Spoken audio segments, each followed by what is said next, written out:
Hi everyone. Today, we'll learn how to use data validation to ensure that the sum of your grocery budget items does not exceed the amount you have available. Let's get started. Here we have a simple grocery budget worksheet. We have our grocery items in the range B1 to B6.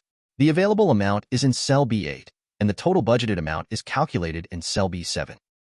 Our goal is to prevent any entry in the grocery items that would cause the total in cell B7 to exceed the available amount in cell B8.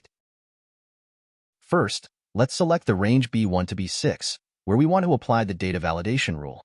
Next, go to the Data tab on the ribbon and click on Data Validation. In the Data Validation dialog box, set the Allow field to Custom. Now, we'll enter our custom formula. This formula will ensure that the total of the grocery items does not exceed the available amount.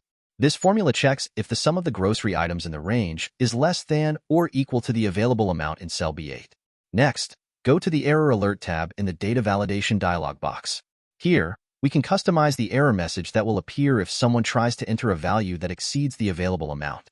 Click OK to apply the data validation rule. Now, let's test our data validation rule. Try entering values in the grocery items range that would cause the total in B7 to exceed the available amount in B8. You should see the error message we set up, preventing the entry and ensuring our grocery budget stays within the available amount. Perfect. The data validation rule works as expected. And that's how you can use data validation in Excel to ensure that the sum of your grocery budget items does not exceed the amount you have available. Thanks for watching. If you found this tutorial helpful, don't forget to like, subscribe, and click the bell icon for more Excel tips and tricks.